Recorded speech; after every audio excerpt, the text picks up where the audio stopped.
Hello everyone.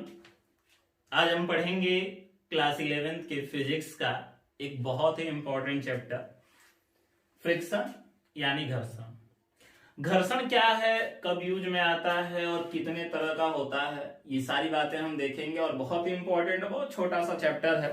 इनसे competitive exam में question पूछे जाते हैं, आपके एग्जाम में भी क्वेश्चन पूछे जाएंगे। तो चलिए देखते हैं क्या होता है ये घर्षण।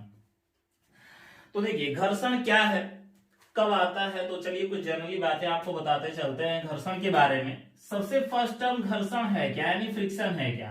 तो पहला टर्म अगर लिखें तो फ्रिक्शन एक तरह का कांटेक्ट फोर्स होता है। लाइन को क्लियर रखिएगा, फ्रिक्शन एक तरह का कांटेक्ट फोर्स होता है। कांटेक्ट फोर्स का मतलब संपर्क बल, और आपने एक और कांटेक्ट फोर्स पढ़ा होगा और वो होता है नॉर्मल।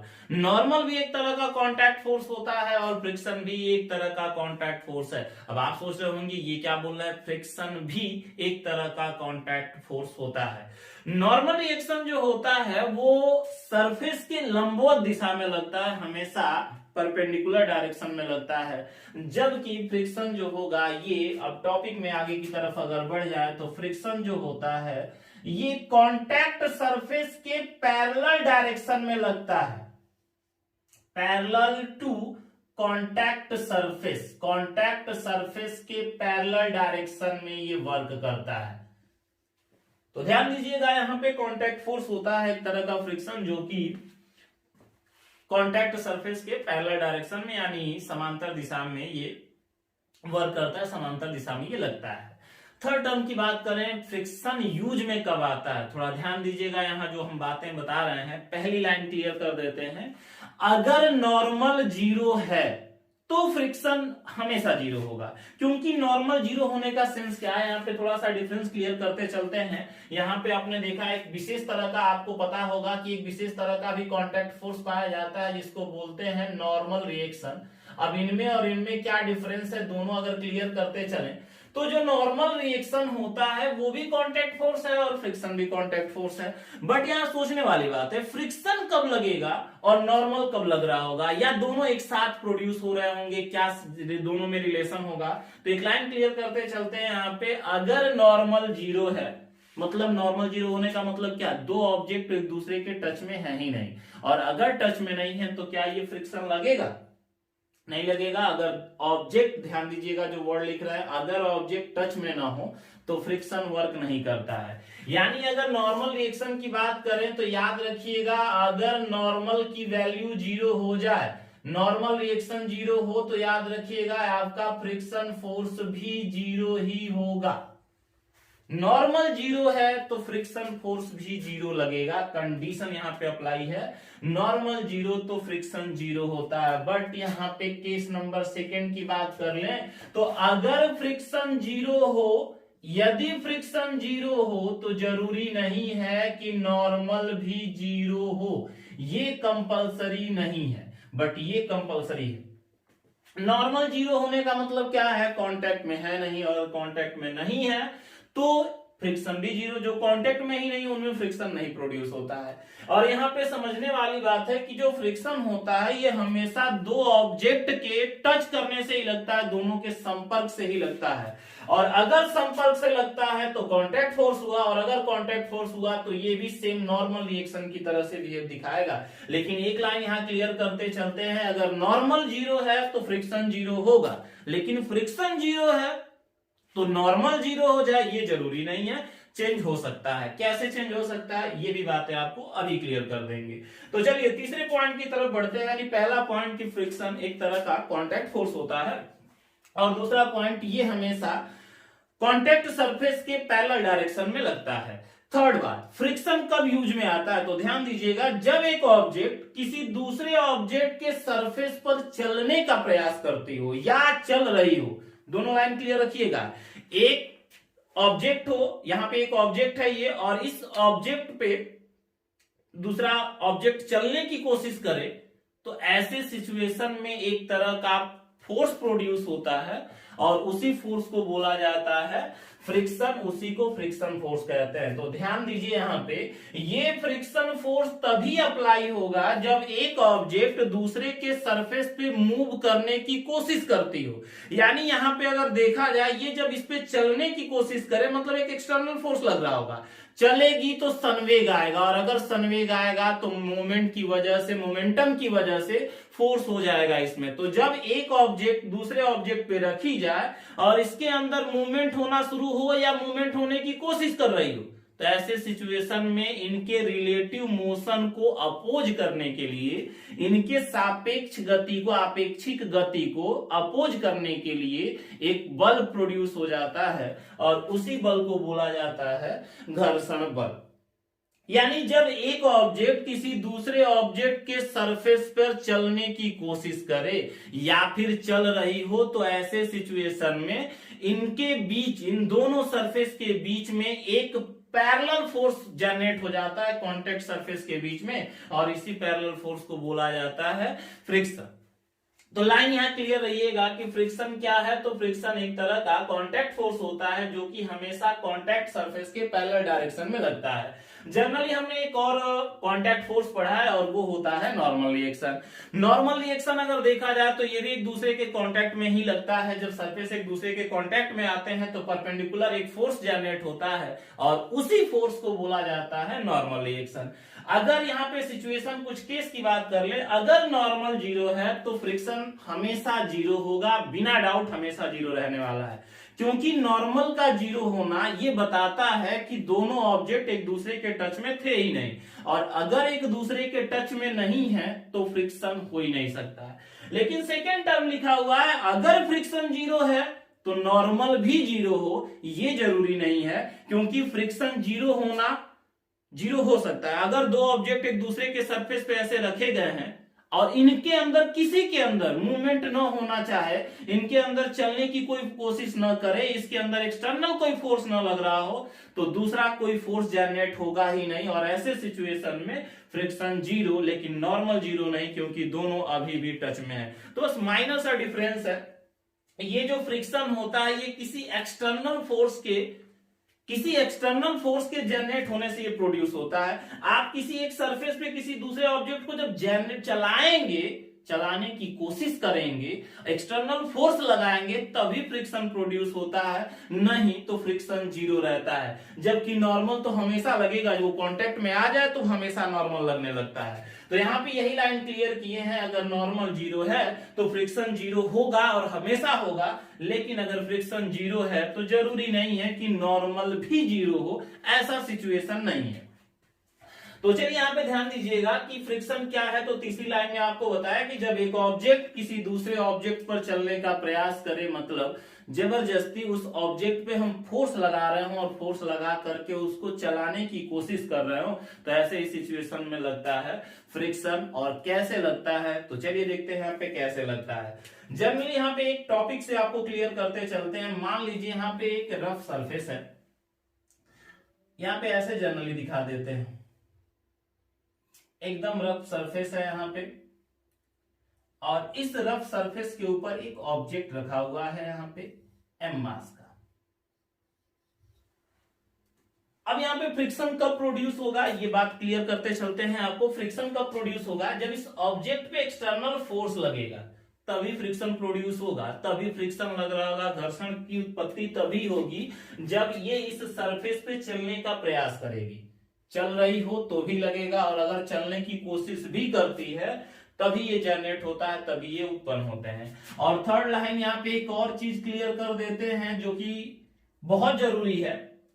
फ्रिक्शन कभी भी मोशन का विरोध नहीं करता है, ये हमेशा रिलेटिव मोशन का विरोध करता है। लाइन क्लियर रहिएगा, ये हमेशा एक दूसरे के रिलेटिव मोशन का विरोध करते हैं, रिलेटिव मोशन को अपोज करते हैं, रिलेटिव मोशन को, न कि मोशन को। अगर ये मोशन को अपोज करते तो हम पृथ्वी पे चल नहीं सकते थे। हम पृथ्वी पे जब चलते हैं तो फोर्स लगाते हैं, और फोर्स जब लगाते हैं तो इसी वजह से हम चल लेते हैं, ये हमारे चलने में मदद करता है। और भी बहुत सारे एग्जाम्पल मिलेंगे आपको जो चलने में मदद करता है। जैसे सपोज कर लीजिए, मान लीजिए यहाँ पे मेरे पास ये मार्कर है और यहाँ पे हाथ है, जब ये हाथ इस पहला ऊपर वाला हाथ जब इसके ऊपर ऐसे चलने का प्रयास करेगा, ये ऐसे चल रहा है, तो इनके बीच में फ्रिक्शन लग रहा है। इनके बीच में फ्रिक्शन लग रहा है, अगर ये आगे चल रहा है तो क्या ये पेन आगे नहीं जा रही, ये भी आगे जा रही है। क्यों आगे जा रही है? तो फ्रिक्शन की वजह से। अगर ये पूरा स्मूथ होता, अगर पूरा ये एकदम सॉफ्ट होता, तो क्या ये यहां से ये मेरे हाथ से ऊपर निकलती, ये वहीं पे रुक जाती। तो यहां पे ध्यान दीजिएगा कि फ्रिक्शन जो होता है ये रिलेटिव मोशन को अपोज करता है, मोशन का विरोध नहीं करता है, गति का नहीं, आपेक्षिक गति का ये विरोध करता है। तो चलिए यहां पे रिलेटिव निकालते चलते हैं, टॉपिक को क्लियरली समझते चलिएगा। तो फ्रिक्शन क्या था अब तक जो आप पढ़े, तो फ्रिक्शन एक तरह का कांटेक्ट फोर्स है जो कि कांटेक्ट सरफेस के पैरेलल डायरेक्शन में लगता है और ये रिलेटिव मोशन को अपोज करता है। और लाइन क्लियर रहिएगा, फ्रिक्शन तभी वर्क करेगा जब एक ऑब्जेक्ट के ऊपर कोई दूसरा ऑब्जेक्ट चलने की कोशिश करे। अगर नहीं चला, चलने की कोशिश नहीं करता है, तो किसी तरह का कोई फ्रिक्शन वर्क नहीं करेगा। तो देखते हैं यहाँ पे अब ये फ्रिक्शन लगा क्यों, इंपॉर्टेंट चीज है, समझिएगा फ्रिक्शन क्यों लगा। इसके दो व्यूज दिखाए जाते हैं, दो रीजन समझाए जाते हैं, एक जो पुरानी मान्यता थी और एक जो आधुनिक थियरी कहती है, मॉडर्न थियरी कहती है। दोनों बातें आपको लेके चलते हैं कि फ्रिक्शन का कॉज क्या है और फ्रिक्शन क्यों लगता है। तो टॉपिक में बने रहिएगा, देखिएगा कि फ्रिक्शन क्या और क्यों लगता है, दोनों बातें क्लियरली करते हैं। और ये भी आपको समझना होगा कि फ्रिक्शन एरिया पे डिपेंड नहीं करता है। मतलब आपको लग रहा होगा कि ये बहुत बड़ा एरिया कवर किया हुआ है तो बहुत फ्रिक्शन लगाएगा, नहीं, एरिया पे फ्रिक्शन का कोई लेना देना नहीं होता है, फ्रिक्शन इस पे डिपेंड नहीं करता है। तो चलिए देखते हैं क्या रीजन हो सकता है फ्रिक्शन लगने का, यानी टॉपिक है आपकी, ध्यान दीजिएगा यहाँ पे टॉपिक है कॉज ऑफ फ्रिक्शन। दोनों व्यूज दिखाते हैं आपको, एक बार मॉडर्न व्यूज दिखाते हैं और एक बार दो व्यूज लेके चलते हैं। एक ओल्ड व्यूज है, ओल्ड व्यूज का मतलब जो पुरानी अवधारणा थी वो क्या कहती है, और एक तरफ लिख देते हैं मॉडर्न व्यू, आजकल की अवधारणाएं क्या इनको समझाती हैं। तो ओल्ड व्यू और मॉडर्न व्यू क्या क्लियर करता है, ये फ्रिक्शन कैसे लगता होगा। तो चलिए देखते हैं ये फ्रिक्शन कैसे लगता होगा। तो पहले बात करते हैं ओल्ड व्यू की और उसके बाद बात करेंगे मॉडर्न व्यू की। ओल्ड व्यू के अकॉर्डिंग अगर हम बात करें तो ओल्ड व्यू जो होता है ये बहुत छोटे से लेवल पे, बहुत छोटे से लेवल पे, बहुत छोटा सा लेवल का मतलब होता है माइक्रोस्कोपिक लेवल पे इसकी जांच की गई। जब माइक्रोस्कोप से इस ऑब्जेक्ट के सरफेस को देखा गया तो ये पाया गया ये जो ऑब्जेक्ट आपको दिख रहा है बिल्कुल प्लेन दिखाई दे रहा है, ये रियलिटी में प्लेन था ही नहीं। इस ऑब्जेक्ट के सरफेस पे, जैसे यहाँ पे ये ऑब्जेक्ट आपको दिखा हुआ दिख रहा होगा, यहां पे अगर हम जनरली देखें तो इस ऑब्जेक्ट पे कुछ इस तरह का सिचुएशन था। ये जो ऑब्जेक्ट आपको एकदम सीधा दिख रहा है, ये ऑब्जेक्ट सीधा नहीं बल्कि एकदम स्लाइडिंग नहीं हुई, कुछ ऐसे था, इस पे ऐसे कांटे लगे हुए थे।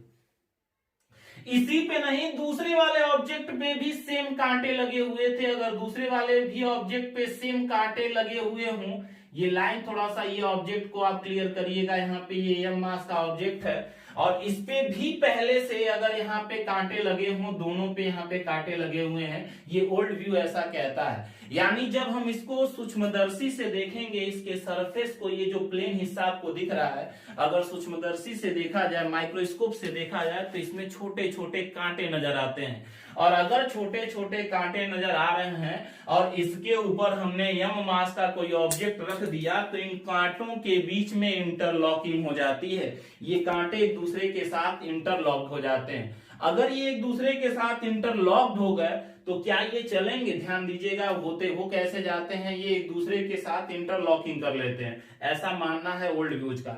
मतलब ये मान लीजिए हमारे पास एक रफ सरफेस है, यहाँ कांटे लगे हुए हैं और दूसरा ऑब्जेक्ट जैसे इसके ऊपर रखा जाता है ये एक दूसरे के साथ इंटरलॉक हो जाते हैं।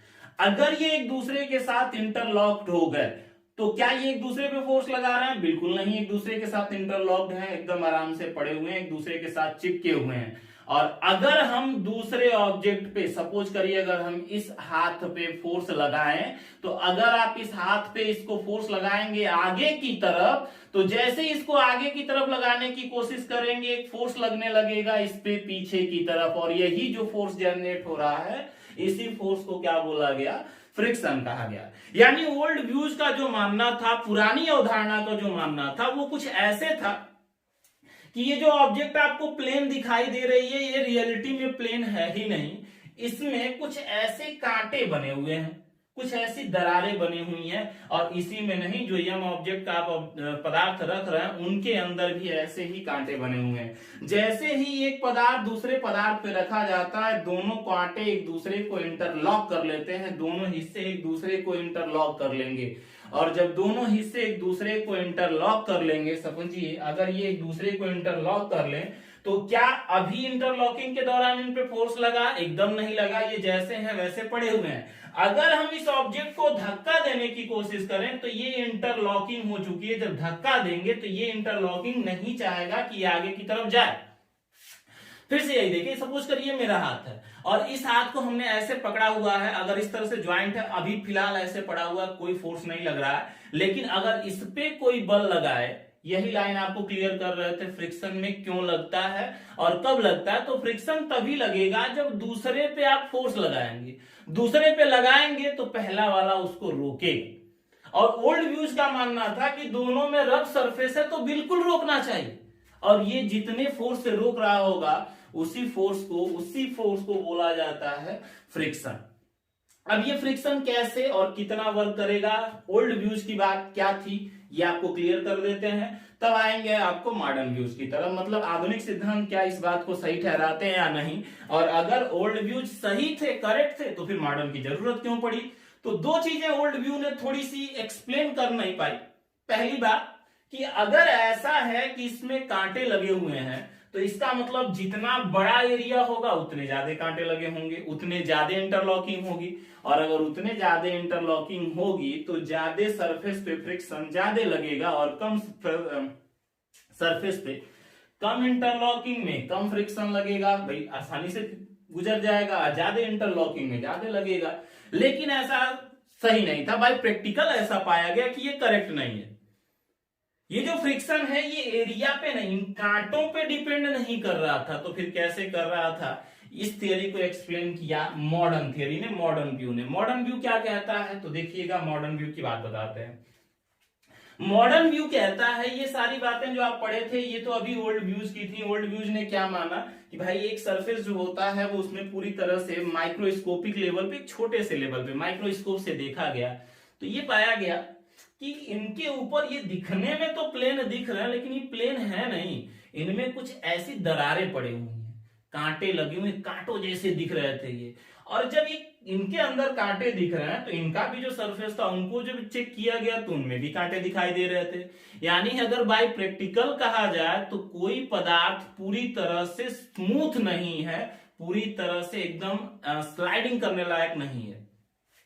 तो यहाँ पे जो कांटे लगे थे, अगर इसी कांटे लगे हुए में कांटे लगे हुए हैं और इसी के ऊपर हमने दूसरा ऑब्जेक्ट रख दिया तो दोनों कांटे एक दूसरे को इंटरलॉक्ड कर लेते हैं, और जब दोनों एक दूसरे को इंटरलॉक कर लेंगे तो उसके बाद अभी भी फोर्स लग नहीं रहा, उसके बाद जैसे ही कोई एक चलने की कोशिश करेगा तो दूसरा वाला उसको जाने नहीं देगा, उसके इसी मोशन को रोकेगा, और जिस फोर्स से वो रोक रहा होगा वही फोर्स उसका कहलाएगा फ्रिक्शन। ऐसा मानना था ओल्ड व्यूज का।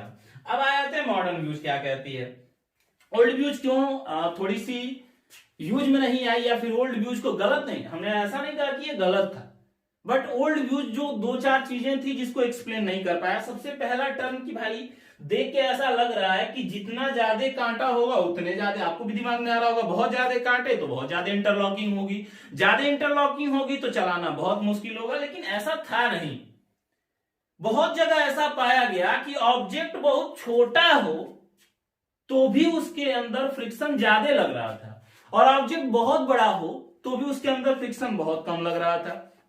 जैसे सपोज कर लीजिए, मान लीजिए यहाँ पे ये कॉपी है और इसको अगर हम इस पे स्लाइड करने की कोशिश करें, इसमें बहुत सारे सरफेस दिख रहे हैं आपको, इनको स्लाइड किया जाए और एक बड़ा सा पत्थर, छोटा सा गोल सा ही या चौकोर, बड़ा सा इससे छोटा और हैवी पत्थर रख लिया जाए, उसको स्लाइड कराया जाए तो वो जल्दी स्लाइड नहीं होगा, जबकि ये आसानी से स्लाइड हो गया, जबकि इसका सरफेस ज्यादा था।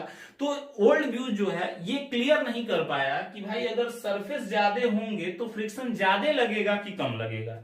लेकिन बात आती है मॉडर्न व्यूज की। मॉडर्न व्यूज क्या कहता है, मॉडर्न व्यूज कहता है कि जब ये हिस्से जो आपको दिखाई दे रहे हैं, ये पहले का जो सरफेस है जिसके ऊपर जब दूसरा ऑब्जेक्ट रखा जाता है तो इनके पास भी इंटरलॉकिंग है, ऐसे, सॉरी इंटरलॉकिंग नहीं, ऐसे गड्ढे थे, और दूसरा जो ऑब्जेक्ट हम रख रहे थे उनके पास भी बहुत सारे गड्ढे थे, ऐसे।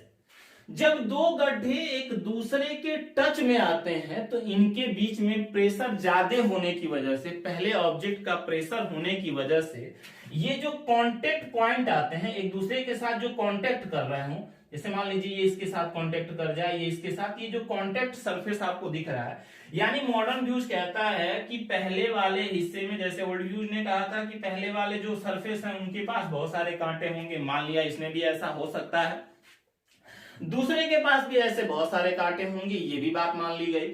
अगर दोनों एक कांटे एक दूसरे के सामने आए तो प्रेशर की वजह से इनके बीच में केमिकल बॉन्डिंग हो जाती है, इनके बीच में एक तरह की केमिकल बॉन्डिंग होती है, और जब केमिकल बॉन्डिंग होती है तो इनके केमिकल बॉन्डिंग की वजह से एक आकर्षण लगता है, एक तरह का फोर्स ऑफ अट्रैक्शन जनरेट हो जाता है, जिसको इलेक्ट्रोमैग्नेटिक फोर्स नाम दिया गया। यानी अगर आपसे पूछा जाए कि फोर्स फ्रिक्शन किस वैरायटी का फोर्स है, तो फ्रिक्शन एक तरह का इलेक्ट्रोमैग्नेटिक फोर्स होता है, ऐसा मानना है मॉडर्न व्यूज का। मॉडर्न व्यूज कहता है कि जो पहला ऑब्जेक्ट दूसरा ऑब्जेक्ट ये सरफेस एक दूसरे के साथ जब चिपकाएंगे तो जिस पॉइंट पे, सभी पॉइंट नहीं चिपकते हैं, ध्यान दीजिएगा, मॉडर्न व्यू मानता है कि जब एक ऑब्जेक्ट को किसी दूसरे ऑब्जेक्ट पे रखा जाता है तो उसका हर पॉइंट उसके संपर्क में ही नहीं आता, जबकि मॉडर्न ओल्ड व्यूज का मानना था कि सारे पॉइंट संपर्क में आते हैं। लेकिन ये थियरी कहती है, मॉडर्न थियरी कहती है कि कुछ ही पॉइंट उसके दूसरे पॉइंट को टच कर पाते हैं। कहने का मतलब ये है कि मान लीजिए अगर मेरे पास ये हाथ है ये, और इसके ऊपर हमने यहां रखा, तो क्या पूरा का पूरा पॉइंट, हाथ का पहला पॉइंट, पहला पूरा हिस्सा दूसरे पूरे हिस्से के सभी पॉइंट के टच में है? नहीं है, कुछ हिस्सा तो खाली रह जाएगा, ऐसा मानना था मॉडर्न व्यू का। अगर कुछ हिस्सा इसका खाली रह गया तो उसको छोड़ दीजिए, लेकिन जो टच में आए, हाई प्रेशर होने की वजह से उनके बीच में एक आकर्षण बल जनरेट हो जाता है, उनके बीच में केमिकल बॉन्डिंग हो जाती है, इनके एटम इनके साथ केमिकल बॉन्डिंग बना लेते हैं और एक तरह का फोर्स जनरेट हो जाता है जिसको इलेक्ट्रोमैग्नेटिक फोर्स कहा जाता है। और जब इनके बीच में बॉन्डिंग हो जाएगी तो अब हम इसको अगर धक्का देने की कोशिश करें, स्लाइड करने की कोशिश करेंगे, तो हमको इसकी बॉन्डिंग तोड़नी पड़ेगी। जब तक बॉन्डिंग टूटेगी नहीं तब तक ये स्लाइड होगा नहीं। यानी अगर स्लाइड कराना है इसको आपको तो पहले इसकी बॉन्डिंग तोड़नी पड़ेगी, और जब बॉन्डिंग तोड़ेंगे नहीं तब तक ये स्लाइड होगा नहीं। और यहां पे ध्यान दीजिएगा, केमिकल बॉन्डिंग कितनी ज्यादा होगी, तो टर्म में अगर हम क्लियर कर दें तो जो केमिकल बॉन्डिंग होगी वो सरफेस ज्यादा होगा ना, तो केमिकल बॉन्डिंग घटती। लाइन क्लियर रहिएगा यहां पे, ये जो केमिकल बॉन्डिंग आपकी हो रही है, ये जो केमिकल बॉन्डिंग हो रही है, ये सरफेस एरिया या कांटेक्ट सरफेस लिखते हैं यहां पे, ये जो आपका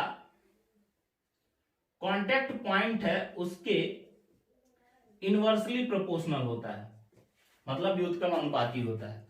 तो क्या मतलब रहा इसका, यानी ये जो एक ऑब्जेक्ट है और दूसरा ऑब्जेक्ट, मॉडर्न व्यू की बात बता रहे हैं, एक ऑब्जेक्ट पे दूसरा ऑब्जेक्ट जब रखेंगे तो पहले ऑब्जेक्ट का पूरा सरफेस दूसरे ऑब्जेक्ट के पूरे सरफेस को टच नहीं कर पाता, केवल कुछ ही पॉइंट टच कर पाते हैं, और जो पॉइंट टच कर पाते हैं उन पॉइंट्स को बोला जाता है कांटेक्ट पॉइंट।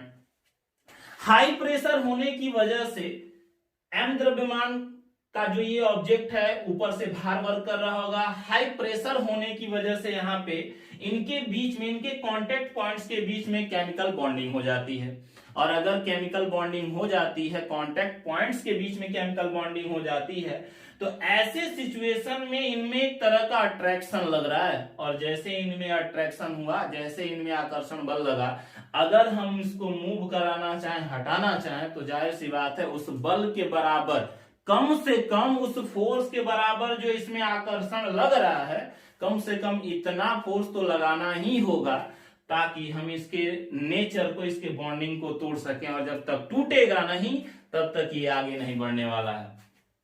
और ये देखिए हमने वर्ड लिखा है केमिकल बॉन्डिंग जो होती है वो कांटेक्ट पॉइंट के इनवर्सली प्रोपोर्शनल है। इनवर्सली प्रोपोर्शनल का मतलब ये व्युत्क्रम अनुपात में है, यानी कांटेक्ट पॉइंट ज्यादा होंगे तो केमिकल बॉन्डिंग घट जाएगी और कांटेक्ट पॉइंट कम होंगे तो केमिकल बॉन्डिंग बढ़ जाएगी। तो लाइन क्लियर रहिएगा, अगर छोटी जगह पे कांटेक्ट हुआ तो वहां पे केमिकल बॉन्डिंग ज्यादा है, और अगर केमिकल बॉन्डिंग ज्यादा है तो जाहिर सी बात है यहाँ पे फोर्स ज्यादा लगाना पड़ जाएगा आपको। और सरफेस बहुत बड़ा हो गया तो कांटेक्ट पॉइंट बहुत ज्यादा हो जाएंगे, और कांटेक्ट पॉइंट ज्यादा हो जाएंगे तो केमिकल बॉन्डिंग डाउन हो जाएगी, यानी अट्रैक्शन घट जाएगा।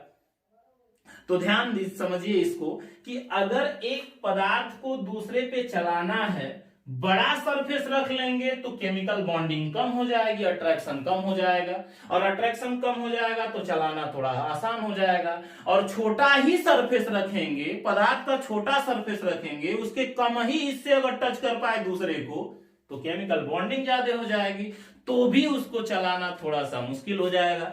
तो इसीलिए बोला जाता है कि ये जो फ्रिक्शन होता है ये सरफेस एरिया पे डिपेंड नहीं करता है, क्योंकि सरफेस एरिया अगर एक जगह बढ़, भाई सरफेस ज्यादा हो रहा होगा, कांटेक्ट पॉइंट ज्यादा हो रहा होगा तो बॉन्डिंग घट जाएगी, और बॉन्डिंग ज्यादा हो रहा होगा तो सरफेस एरिया कम हो जाएगा। ऐसे सिचुएशन में ये कहा जा सकता है, मॉडर्न व्यू का ऐसा मानना है कि जो फ्रिक्शन होता है वो एरिया पे डिपेंड नहीं करता है। तो फिर फ्रिक्शन किस पे डिपेंड करता है, किस बात पे डिपेंड करता है?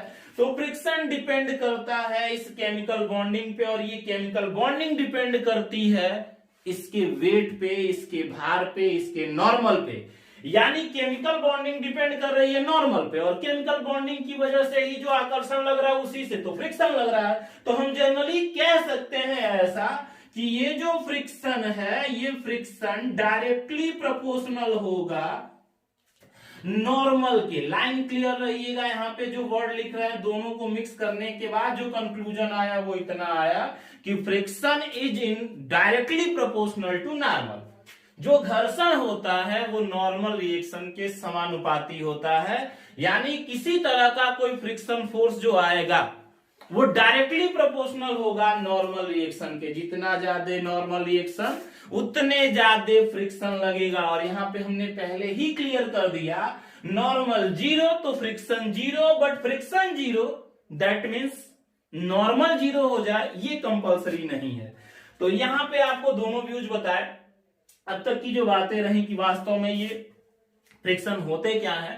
तो जनरली अगर हम बात करें कि फ्रिक्शन क्या है, तो जब यहाँ पे अब क्लियर हो गए होंगे, अब तक आपको समझ में आ गया होगा कि भाई ये एक ऑब्जेक्ट के सरफेस पे दूसरा रखा जाएगा तो ओल्ड व्यू कहता है कि इंटरलॉकिंग कर लेते हैं, और मॉडर्न व्यू कहता है कि नहीं, उसका कुछ सरफेस ही एक दूसरे को कांटेक्ट करता है, और जो कांटेक्ट करता है वो केमिकल बॉन्डिंग बना लेते हैं, और केमिकल बॉन्डिंग बनाएंगे तो फोर्स ऑफ अट्रैक्शन लगने लगता है, आकर्षण बल लग जाता है। दोनों का सेंस तो एक ही हुआ कि भाई अगर दूसरे वाले ऑब्जेक्ट को या पहले को किसी को अगर आप खिसकाएंगे तो कम से कम इतना फोर्स तो लगाना ही होगा कि ओल्ड व्यूज की इंटरलॉकिंग टूट जाए और मॉडर्न व्यूज का आकर्षण टूट जाए। जब तक टूटेगा नहीं तब तक आगे नहीं जाएगा, तब तक ही आगे बढ़ेगा नहीं। और जब तक टूटेगा नहीं और आप फोर्स लगाते जा रहे हैं, ध्यान दीजिएगा जो बात कह रहे हैं, आकर्षण जब तक है तो फ्रिक्शन नहीं है, जब आप इसको मूव कराने की कोशिश करेंगे तभी फ्रिक्शन यूज में आएगा।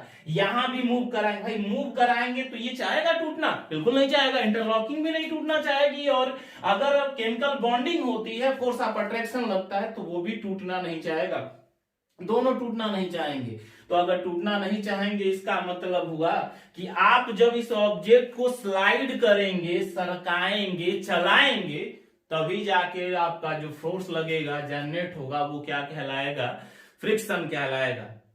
यहां तक आपको ये बात क्लियर हो गई होगी कि फ्रिक्शन क्या और कैसे जनरेट हो रहा है, कितने तरह का होगा ये भी देखेंगे। तो चलिए आगे बढ़ते हैं। अब फ्रिक्शन कितने वैरायटी के हो सकते हैं और कैसे इनको डिफाइन किया जाएगा, तो चलिए देखते हैं। अभी तक जो आपने पढ़ा फ्रिक्शन के बारे में, आई होप आपको क्लियरिफाई हो चुका होगा कि फ्रिक्शन कब यूज में आएगा। जब तक दो ऑब्जेक्ट एक दूसरे के टच में है और कोई एक्सटर्नल फोर्स न लग रहा हो तब तक उस ऑब्जेक्ट के बीच में फ्रिक्शन नहीं आ सकता। नॉर्मल हो सकता है लेकिन फ्रिक्शन नहीं आएगा उसके बीच में। अब आते हैं टॉपिक को ध्यान से, थोड़ा ध्यान से देखिएगा। यहाँ पे दोनों व्यूज बिल्कुल एक जैसे ही हैं, दोनों का सेम मानना था, बस थोड़ा सा डिफिनीशन अलग तरीके से दिखाया गया। तो ध्यान दीजिए, यहाँ पे हमने एक ऑब्जेक्ट ऐसे रखा जो कि अभी कुछ देर पहले आपको लिख के दिखाए भी थे। m मास का एक ऑब्जेक्ट है और दोनों के बीच में ऐसे इंटरलॉकिंग हो चुकी है, जो कि ओल्ड व्यूज का मानना था। आपको पता है कि अगर इस पदार्थ को, जो m ऑब्जेक्ट का आपने पदार्थ रखा है, ये अगर स्लाइड करना चाहे, इसको अगर हमको आगे की तरफ ले जाना है या इधर की तरफ ले आना है, तो ऐसे सिचुएशन में हमको इस पे एक एक्सटर्नल फोर्स लगाना होगा और कम से कम उतना तो लगाना ही होगा कि ये स्लाइड कर सके, क्योंकि ये तो जाने देंगे नहीं इसको, और जब तक ये जाने नहीं देंगे तब तक ये चलेगा नहीं। तो फिर कैसे इनको डिफाइन किया जाए और क्या होंगे, तो चलिए यहां पे समझाते हैं आपको। मान लीजिए ये जो बॉन्डिंग है, इंटरलॉकिंग हुई है, इसको तोड़ने के लिए मान के चलिए हमको जो एक्सटर्नल फोर्स लगाना है वो 200 न्यूटन का लगाना है। 200 न्यूटन लगाएंगे, चलना शुरू कर देगा। इसकी मैक्सिमम कैपेसिटी, औकात ही इसकी इतनी है कि ये इंटरलॉकिंग तभी तक इसको रोक सकता है जब तक आप 200 से ज्यादा न्यूटन न लगा ले, 200 न्यूटन से ज्यादा फोर्स न लगा ले। अगर उससे कम लगाते हैं तो ये अपनी जगह से खिसकेगा भी नहीं। अब यहाँ पे होगा क्या, तो चलिए एक चार्ट से आपको क्लियरिफाई करते हैं। इधर से एक फोर्स जनरेट किया जा रहा है, ध्यान दीजिएगा, एक फोर्स लगाया जा रहा है और यहाँ पे हम एक कॉलम बना लेते हैं और इसी के अकॉर्डिंग आपको यहाँ क्लियरिफाई कर देंगे कि कौन कितने तरीके का होगा और कैसे इनको बनाया जाएगा। तो ध्यान दीजिएगा, यहाँ पे हम लिखते हैं अप्लाई फोर्स। जो आपने फोर्स लगाया वो कितना लगाया, और आप देख रहे हैं औकात है इसकी, ये टूटेगा तभी जब 200 न्यूटन लगाएंगे, अगर उससे कम लगाए तो ये टूटेगा नहीं। और यहां पे दिखा देते हैं भाई, यहां पे लगा हुआ है फ्रिक्शन, यहां पे लगा हुआ है घर्षण, कितना कितना लगा। तो अभी आपको तब से ही क्लियर करते आ रहे हैं कि जब तक एक्सटर्नल फोर्स नहीं लगेगा तब तक फ्रिक्शन लगने का कोई सवाल ही नहीं है, चाहे वो भले ही एक दूसरे के कांटेक्ट में आ जाए। यानी अगर अप्लाई फोर्स 0 है तो फ्रिक्शन भी क्या है, 0 है। लाइन से क्लियरिटी बनाए चलिएगा, अप्लाई फोर्स, आपने जो फोर्स लगाया दूसरे ऑब्जेक्ट पे, अगर ये 0 है तो फ्रिक्शन भी 0 है। इसके बाद क्या हुआ, अब ये जो ऑब्जेक्ट यहाँ पे जो बल लग रहा है, अगर मान लीजिए ये पहले लगता है 50 न्यूटन का, ये लगाता है 50 न्यूटन का बल, तो फ्रिक्शन भी लगाएगा 50 का, इससे ज्यादा नहीं।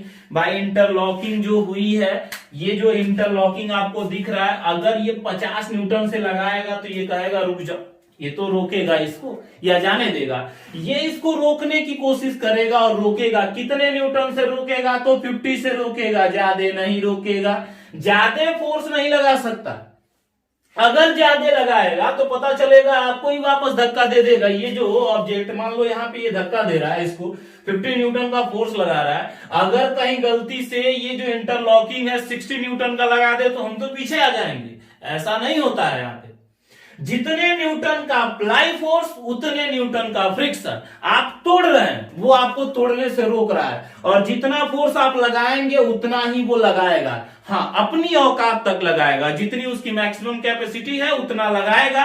अगर आप उससे ज्यादा लगा लेते हैं तो ये टूट जाएगा। तो पहले 50 न्यूटन लगाया गया तो फ्रिक्शन भी कितना मिला, 50 मिला। फिर उसके बाद इसने 100 कर दिया, 100 न्यूटन बढ़ाया।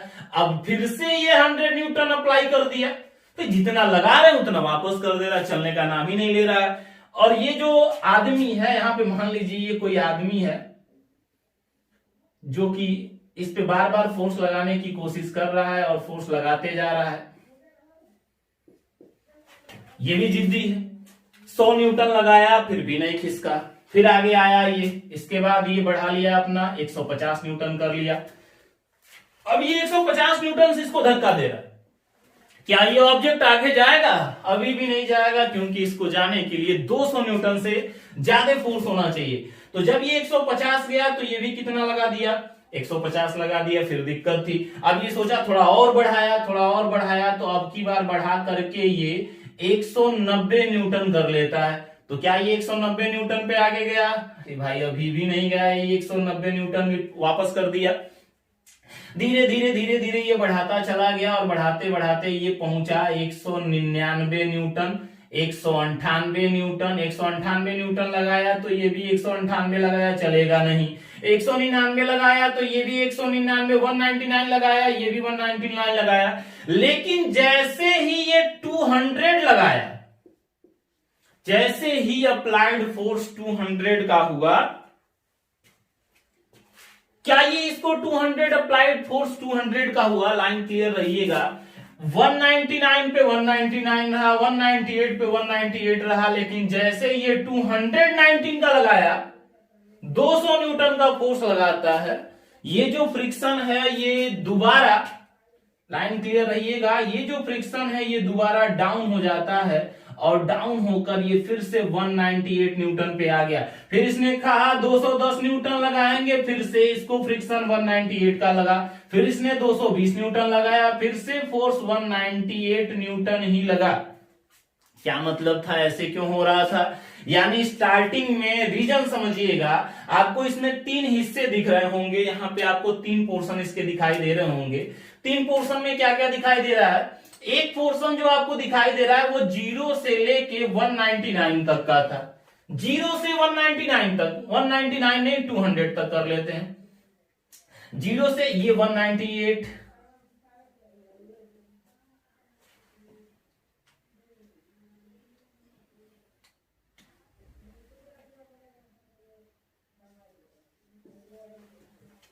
ध्यान दीजिएगा यहां पे ये जो फोर्स लग रहा है, अप्लाइड फोर्स जो लग रहा है, अप्लाई फोर्स 200 न्यूटन का, 199 न्यूटन का, तो ये भी कितना लगाया, 199 का लगाया। आपने लगाया 200 का तो ये 198 पे आएगा, 210 लगाया 198 आ गया, 220 लगाया तो भी 198 आ गया। ये क्या सेंस था, इसका मतलब क्या है ये समझिए। अब इसको यहां पे आप कितना भी अप्लाई फोर्स कर रहे हैं, ये आदमी कितना भी फोर्स लगा रहा है, लेकिन ये चलने का नाम ही नहीं ले रही थी, और चलने का नाम नहीं ले रही थी, उल्टा इसको दोबारा वो फोर्स भी लगा के रोक रही थी। और आप देख सकते हैं 50, 100, 150 जितना ये लगा रहा था उतना लगा के ये रोक रहा है, और इतने लगा के जो रोक रहा है और जो फ्रिक्शन लगा रहा है उसी को कहते हैं स्टैटिक फ्रिक्शन। इसी हिस्से को बोला जाता है स्टैटिक फ्रिक्शन कहते हैं। यहां ये जो पोर्शन लगा के रोक रहा है इस हिस्से को बोला जाता है स्टैटिक फ्रिक्शन। और ये भी देखिए 200 न्यूटन भी एक तरह का स्टैटिक फ्रिक्शन है, लेकिन यहां पे शर्त है, अब इतने के बाद इसकी क्षमता खत्म, अब ये इंटरलॉकिंग टूटेगी, टूट चुकी है, 200 न्यूटन पे बिल्कुल टूट जाएगी। और अगर 200 न्यूटन पे टूट गई तो अब ये इस सिचुएशन में आ चुका है कि अगर इसने थोड़ा सा बढ़ाया तो आगे बढ़ जाएगा, और अगर छोड़ दिया तो दोबारा वापस आ जाएगा। और ये जो 200 न्यूटन आपको दिख रहा है ये है तो स्टैटिक फोर्स, लेकिन स्टैटिक फोर्स की मैक्सिमम वैल्यू है जिसको कहते हैं limiting force. Limiting static force कहा जाता है, सीमांत स्थैतिक बल कहते हैं यहाँ पे लिमिटिंग स्टैटिक फोर्स। और थर्ड आपने देखा जब ये चलने लगेगा 200 न्यूटन से ऊपर होगा तो ये आगे हो जाएगा और मूव करने लगेगा, और जब मूव करने लगेगा तो दिख रहा होगा आपको कि धीरे धीरे यहाँ पे इसके फ्रिक्शन फोर्स डाउन होते जा रहे हैं। क्यों डाउन होते जा रहे हैं, इनका रीजन क्या है, तो ध्यान दीजिएगा। जब पहले इंटरलॉकिंग थी तो इंटरलॉकिंग को तोड़ना थोड़ा मुश्किल था, ऐसे इंटरलॉकिंग थी, आप इसको तोड़ रहे हैं, इस हिस्से को खींच रहे हैं, इनको तोड़ना थोड़ा मुश्किल है, लेकिन जब ये टूट जाएगा तो ये कुछ ऐसे चलने लगेगा। अब इनके बीच में वो इंटरलॉकिंग नहीं, वो बात नहीं रह गई जो पहले इंटरलॉकिंग में इनके पास थी। और वैसे भी किसी ऑब्जेक्ट को रेस्ट से मोशन में लाना, विराम से गति में लाना ज्यादा मुश्किल होता है बजाय उसके मोशन को मेंटेन करने में। आपको उसकी गति को मेंटेन करना है तो आसानी से कर सकते हैं, अगर उसको चलाना है, रेस्ट से मोशन में लाना है तो दिक्कत होती है। जैसे कोई 4 व्हीलर है, अगर वो बंद हो जाए तो उनको धक्का जब दिया जाता है तो जल्दी चलती नहीं, लेकिन अगर थोड़ा सा चल रही होगी तो उसको मेंटेन करना आसान होता है। यानी अगर यूं कहा जाए कि जब आप अप्लाइड फोर्स, ये आदमी जब अप्लाइड फोर्स लगा रहा होगा और उसकी मैक्सिमम कैपेसिटी तक लगाएगा तब तक तो वो उसको रोक के रखेगा। लेकिन जैसे ही मैक्सिमम कैपेसिटी से ऊपर लगाएगा अचानक उसका फ्रिक्शन टूट जाएगा, थोड़ा सा घट जाएगा। यहां पे देख सकते हैं 198 हो चुका है। यानी अगर जनरली कहें तो ये हिस्सा, अब जो ये फ्रिक्शन फोर्स जो लग रहा है बगल में, अब इस फ्रिक्शन फोर्स को बोला जाता है, इस हिस्से को अब बोला जाएगा, यहाँ पे ये जो लाइन आ रही है इसको कहते हैं काइनेटिक फ्रिक्शन फोर्स बोला जाता है, या काइनेटिक फ्रिक्शन कहते हैं। यहाँ पे लाइन क्लियर रहिएगा, इसको काइनेटिक फ्रिक्शन बोला जाएगा। और अगर आपसे कहें कि स्टैटिक फ्रिक्शन की कोई फिक्स वैल्यू होती है, अरे नहीं है, स्टैटिक फ्रिक्शन की कोई फिक्स वैल्यू नहीं है। 50 भी लगा, 100 भी लगा, 150 भी लगा, 190 भी लगा। लेकिन इसी स्टैटिक फ्रिक्शन में यहाँ पे 200 कर देते हैं, 200 पे 200 तक रहा। इसी स्टैटिक फ्रिक्शन में आपको दिख रहा होगा जो लिमिटिंग स्टैटिक फोर्स है वो 200 न्यूटन है, ये भी 200 लगा रहा है। लेकिन ये इस जगह पे खड़ा है, ये आदमी इस जगह पे आके रुका हुआ है कि अगर ये 200 से ज्यादा लगाया तो मोशन कर जाएगा, और अगर 200 से कम लगाया तो ये अभी भी रेस्ट में बना रहेगा। और यही जो मैक्सिमम फोर्स ये लगा रहा है, यही जो मैक्सिमम फोर्स ये लगा रहा है, इसी मैक्सिमम फोर्स को बोलते हैं लिमिटिंग स्टैटिक फोर्स बोला जाता है, सीमांत घर्षण कहते हैं। सीमांत घर्षण, सीमांत घर्षण क्या होता है? तो स्टैटिक फ्रिक्शन की एक मैक्सिमम वैल्यू है। स्टैटिक फ्रिक्शन की जो मैक्सिमम वैल्यू होगी वही मैक्सिमम वैल्यू उसकी क्या कहलाएगी? सीमांत घर्षण या फिर लिमिटिंग स्टैटिक फोर्स कहलाती है। और अगर जनरली देखा जाए तो जैसे जैसे आप देखिए यहाँ पे जो अप्लाई फोर्स है, जैसे जैसे बढ़ाया गया स्टैटिक फ्रिक्शन बढ़ता गया। एक टाइम ऐसा आया जब मैक्सिमम कैपेसिटी पे पहुंच गया, अब ये टूटने वाला है। उस मैक्सिमम कैपेसिटी को क्या कहा गया? लिमिटिंग स्टैटिक फोर्स कहा गया। और जैसे ही इसके बाद चले अचानक इनकी जो फ्रिक्शन फोर्स थी वो डाउन हो गई, और डाउन ही नहीं हो गई, कांस्टेंट हो गई। 198 थोड़ा और बढ़ाएंगे तो भी 198। यानी ये जनरल एक समझाने का तरीका था। और इस बेसिस पे हम कह सकते हैं कि सबसे ज्यादा वैल्यू जो होती है वो लिमिटिंग स्टैटिक फोर्स की होती है, उसकी लिमिटिंग स्टैटिक फ्रिक्शन फोर्स की होती है। यहां पे फोर्स लिख दिया गया है, लिमिटिंग स्टैटिक फ्रिक्शन फोर्स होगा। तो यहां पे ध्यान दीजिएगा, लिमिटिंग स्टैटिक फ्रिक्शन क्या होता है? तो वो मैक्सिमम स्टैटिक फ्रिक्शन जिसके बाद ऑब्जेक्ट मोशन में आ जाए, जिसके बाद वो ऑब्जेक्ट हो वो गति अवस्था में चली आए, वही मैक्सिमम स्टैटिक फ्रिक्शन क्या कहलाएगा? लिमिटिंग स्टैटिक फ्रिक्शन कहलाता है। स्टैटिक फ्रिक्शन क्या है? तो स्टैटिक फ्रिक्शन क्या होगा? तो देखो स्टैटिक फ्रिक्शन क्या होगा, ये आदमी इस ऑब्जेक्ट को चला रहा है, चलाने की कोशिश कर रहा है, और तब तक ये नहीं चला जब तक ये 200 न्यूटन तक नहीं पहुंचा। यानी जब एक ऑब्जेक्ट किसी दूसरे ऑब्जेक्ट पर चलने की कोशिश करती हो, ये चल रही है और उसकी विराम अवस्था, उसका रेस्ट स्टेट कंटिन्यू बना रहे, तब तक का लगाया गया जो घर्षण बल होता है, दोनों सतह के बीच में जो घर्षण बल लग रहा होगा, जो फ्रिक्शन फोर्स लग रहा होगा, उसको बोला जाता है स्टैटिक फ्रिक्शन। अब लास्ट में आ जाते हैं काइनेटिक फ्रिक्शन क्या होगा। तो सोचो अगर ये ऑब्जेक्ट चल रही होगी, अगर ये ऑब्जेक्ट मूव करने लगे, तो अगर ऑब्जेक्ट भाग रही होगी तो ऐसे स्थिति में इनके पास वेग आ जाएगा, वेलोसिटी आ जाएगी, और जब वेलोसिटी आ जाएगी तो ये जो घर्षण होगा ये इसके रिलेटिव मोशन को अपोज करेगा। यानी दो ऑब्जेक्ट के सतह के बीच रिलेटिव मोशन का विरोध करने वाला जो बल होता है उसी को कहते हैं काइनेटिक फ्रिक्शन फोर्स बोला जाता है।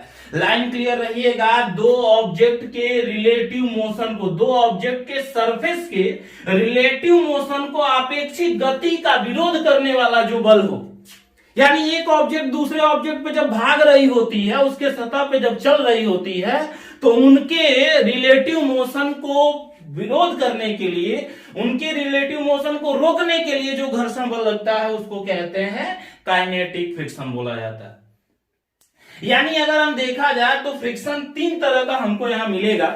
एक मिलेगा जो स्टैटिक फ्रिक्शन कहलाएगा। स्टैटिक फ्रिक्शन क्या है? तो स्टैटिक फ्रिक्शन का मतलब ये आदमी इसको तब तक धक्का देता रहे जब तक कि इसकी गति अवस्था न आ जाए, और जितने फोर्स से धक्का देगा उतना फ्रिक्शन पाए। जितने से धक्का देगा उतने ज्यादा फ्रिक्शन फोर्स पाएगा वो, और यही जो फोर्स वो पा रहा है उसी फोर्स को कहते हैं static friction force.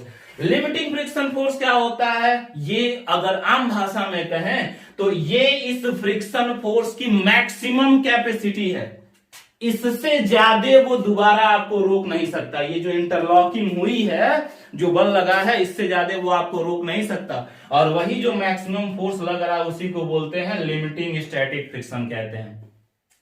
Kinetic friction क्या होता है, तो काइनेटिक फ्रिक्शन क्या होगा भाई, ये ऑब्जेक्ट इसके सरफेस पे चलने लगेगी, और अगर चलने लगेगी तो इनके रिलेटिव मोशन को विरोध करने के लिए, रिलेटिव मोशन को रोकने के लिए जो फोर्स जनरेट होगा उस फोर्स को बोला जाएगा काइनेटिक फ्रिक्शन। यानी अगर जनरली हम इनके बीच में एक ग्राफ जनरेट करें, एक ग्राफ बनाए इनके बीच में, तो कैसा ग्राफ बनेगा, तो ध्यान दीजिएगा यहां पे बना रहे एक ग्राफ इनके बीच में कि ये कैसे जनरेट होंगे।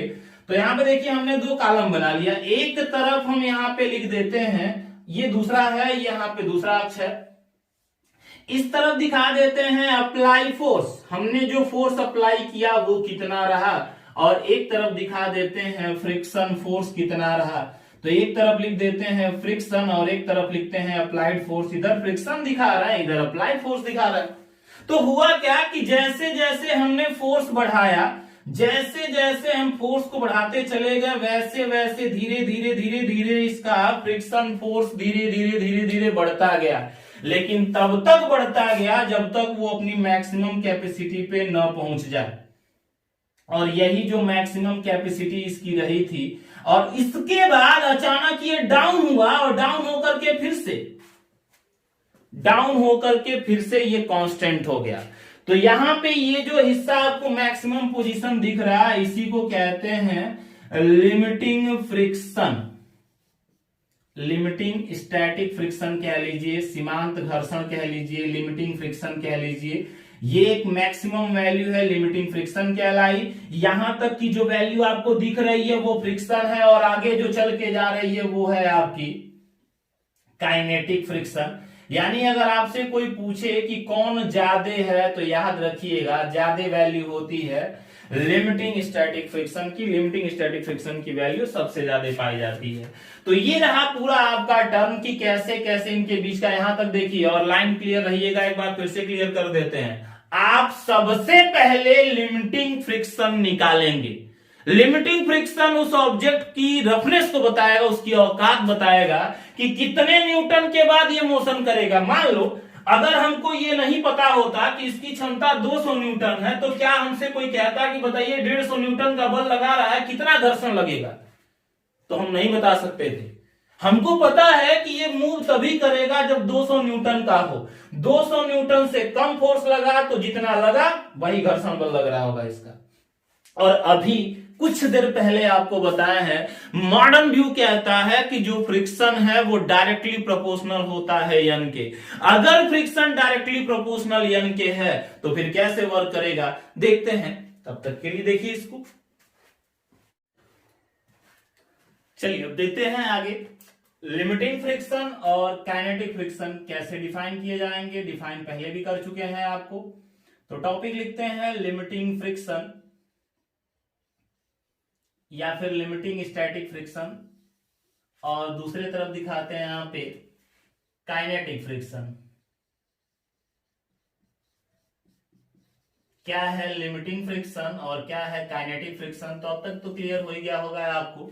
लिमिटिंग फ्रिक्शन का मतलब है कि स्टैटिक फ्रिक्शन फोर्स की वो मैक्सिमम वैल्यू जहां तक वो ऑब्जेक्ट रेस्ट में बना रहे उसको बोला गया लिमिटिंग फ्रिक्शन। और काइनेटिक फ्रिक्शन का मतलब होता है जब एक ऑब्जेक्ट के सरफेस पे दूसरा ऑब्जेक्ट चल रहा हो तो दोनों सरफेस के बीच इनके रिलेटिव मोशन को अपोज करने वाला जो फोर्स होता है, दोनों सरफेस के बीच इनकी आपेक्षिक गति का विरोध करने वाला बल काइनेटिक फ्रिक्शन कहलाता है। और एक्सपेरिमेंटली आपने देखा भी था कि जो लिमिटिंग फोर्स होता है या जो काइनेटिक फोर्स होगा वो दोनों, काइनेटिक फ्रिक्शन जो होगा वो दोनों एक दूसरे के साथ नॉर्मल रिएक्शन के समानुपाती होते हैं, अनुक्रमानुपाती होते हैं, उनके प्रोपोर्शनल होंगे। तो हम लिख सकते हैं यहां पे, अगर हमसे कहे लिमिटिंग फ्रिक्शन कितना होगा तो एफ आर कह सकते हैं, सॉरी एफ एस कह लीजिए, लिमिटिंग स्टैटिक फ्रिक्शन है। यहाँ पे थोड़ा बदल देते हैं इनको, ये लिमिटिंग स्टैटिक फ्रिक्शन है। और यहां पे देखिए काइनेटिक फ्रिक्शन है, इसको हम मान लेते हैं एफ के। काइनेटिक फ्रिक्शन को एफ के से डिनोट किया जाता है और लिमिटिंग स्टैटिक फ्रिक्शन को एफ एस से कहते हैं। तो एफ एस प्रोपोर्शनल भी नॉर्मल के या एफ के प्रोपोर्शनल भी नॉर्मल के, दोनों एक दूसरे के साथ नॉर्मल के प्रोपोर्शनल है। अब यहां पे आप जानते हैं एफ एस इक्वल टू, यहां पे कांस्टेंट टर्म लग जाएगा जिसको बोला जाता है म्यू एस एन हो जाएगा। और इसी तरह से अगर हम इसको इक्वल में लिखें तो यहां म्यू के और इनटू एन हो जाएगा। क्या सेंस है इसके, यहां पे जो म्यू एस आया हुआ है इसको क्या बोला जाएगा, तो म्यू एस को कहते हैं कोएफिशिएंट ऑफ स्टैटिक फ्रिक्शन, और इसको क्या बोला जाएगा, तो अगर म्यू के की बात लिखें यहां पे तो म्यू के को कहा जाता है कोएफिशिएंट ऑफ काइनेटिक फ्रिक्शन। दो तरह के फ्रिक्शन मौजूद हैं, कोएफिशिएंट ऑफ स्टैटिक फ्रिक्शन और इसको बोला जाएगा कोएफिशिएंट ऑफ काइनेटिक फ्रिक्शन। क्या मतलब है इसका, तो दोनों का सीधा सेंस है, दोनों उस सरफेस की रफनेस को बताते हैं, उसके अंदर कितना रफनेस मौजूद है ये दोनों इनको क्लियर करते हैं। और अब तक आप भी क्लियर हो गए होंगे कि लिमिटिंग स्टैटिक फ्रिक्शन ज्यादा होता है काइनेटिक स्टैटिक फ्रिक्शन से, तो ये बात क्लियर है कि म्यू एस की वैल्यू भी ज्यादा होगी म्यू के की वैल्यू की, यानी static friction force is greater than kinetic friction. ध्यान दीजिएगा, जो कोएफिशिएंट स्टैटिक फ्रिक्शन का होता है वो ज्यादा होता है और काइनेटिक स्टैटिक फ्रिक्शन का जो कोएफिशिएंट आता है वो कम रहता है। आप क्वेश्चन कैसे लगाएंगे, क्वेश्चन को लगाने का तरीका क्या होगा, तो ये तरीका कैसे जानेंगे आप, तो सबसे पहले स्टेप वाइज सुनिएगा, करना क्या है आपको, सबसे पहले आपको निकालना होगा कि इसकी स्टैटिक फ्रिक्शन कितनी है, लिमिटिंग स्टैटिक फ्रिक्शन क्या है, इसकी मैक्सिमम औकात कितनी है, क्योंकि जब तक जानेंगे नहीं कि कितने न्यूटन के बाद ये चलना शुरू कर देगा तब तक आप सवाल सॉल्व नहीं कर पाएंगे। और रीजन यहां क्लियर कर देते हैं कि एफ एस हमेशा ज्यादा होगा एफ के से, लाइन क्लियर रहिएगा, एफ एस की वैल्यू हमेशा ज्यादा रहेगी एफ के वैल्यू से, इसीलिए हमने जनरली कह दिया कि म्यू एस ज्यादा होगा उसी ऑब्जेक्ट के म्यू के से। अब क्वेश्चन कैसे लगाएंगे, तो देखिए क्वेश्चन लगाने का तरीका क्या होगा, जनरली मान लीजिए जैसे हम यहाँ पे एक एग्जांपल समझाते हैं आपको, ध्यान दीजिएगा, लगाने का तरीका क्वेश्चन भी सॉल्व कराएंगे। तो देखिए यहाँ पे हमारे पास ये एक ऑब्जेक्ट है जो यहाँ पे रखा हुआ है, इस ऑब्जेक्ट का जो मास है वो मान के चलिए यहाँ पे 10 kg का है, ये 10 kg का मास रखा हुआ है और यहाँ पे देख देता है आपका कि जो म्यू एस है वो 0.7 है और म्यू के जो है वो 0.5 है। आपसे कह रहा है कि बताइए अगर इस पे 50 न्यूटन का बल लगाया जाए तो घर्षण कितना लगा, 50 न्यूटन का फोर्स लगा रहे हैं तो कितने का घर्षण बल लगा। तो सबसे पहले देख तो लीजिए कि इसकी मैक्सिमम औकात कितनी है, कब तक इस ऑब्जेक्ट को ये सरफेस रोक पाएगा। तो औकात निकालने के लिए लिमिटिंग निकालते हैं, यानी हम पहले निकालेंगे एफ एस कितना होगा और एफ एस बराबर होता है म्यू एस गुणे नॉर्मल। नॉर्मल कितना होगा, भी तो नॉर्मल छूट गया, नॉर्मल कितना होगा, तो देखिए अगर यहाँ पे ये ऑब्जेक्ट आपने रखा है, यहाँ पे रखते हैं और यम ऑब्जेक्ट का ये है, तो जितना नीचे उतना ही लगा ऊपर, ऊपर लगा नॉर्मल और नीचे लग गया इसका भार, इसका वेट जो कि mg के इक्वल हो जाएगा।